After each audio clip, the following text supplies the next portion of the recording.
Good morning. Introduction to part 10 of the Master Key System.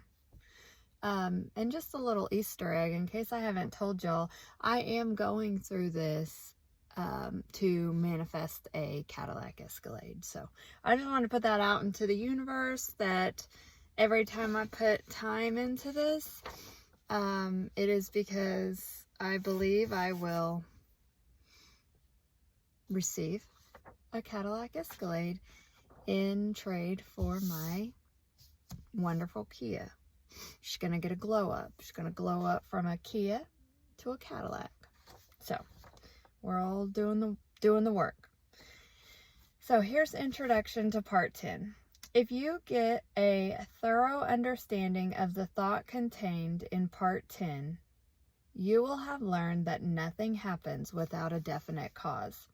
You will be enabled to formulate your plans in accordance with exact knowledge.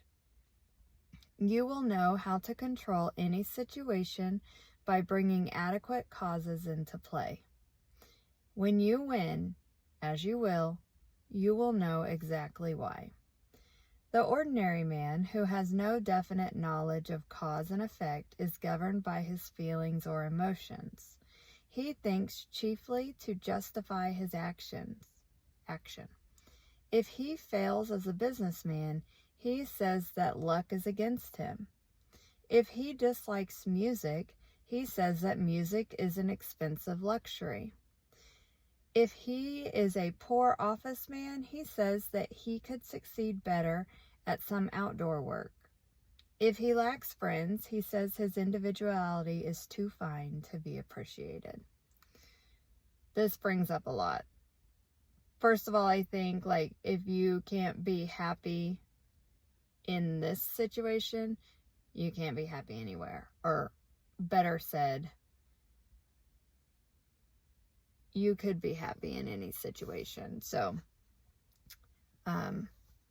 I also, it's like taking accountability. I also read the other day that we often say, I am overweight because I have PCOS, or I am underpaid because I did not get a college degree, or I am not in love because there are no good men, or whatever. It's always a because.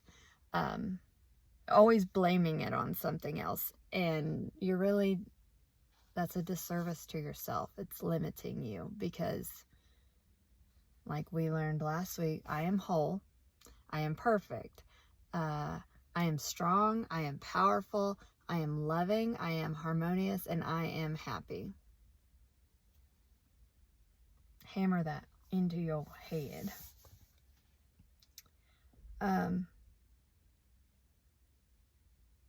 So that stood out to me. He never thinks his problem through to the end. In short, he does not know that every effect is the result of a certain definite cause, but he seeks to console himself with explanations and excuses.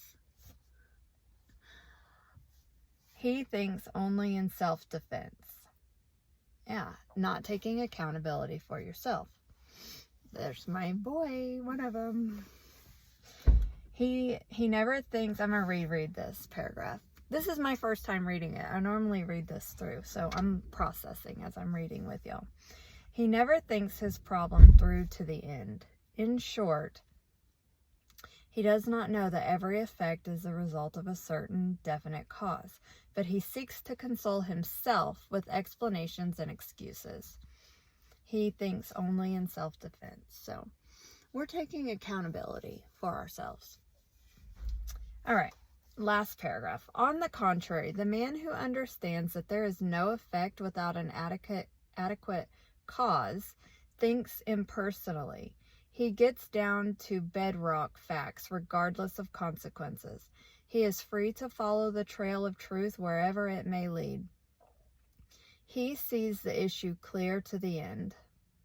and he meets the requirements fully and fairly.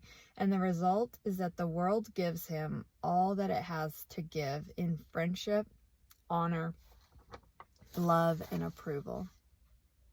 Can't wait to see what part 10 has for us.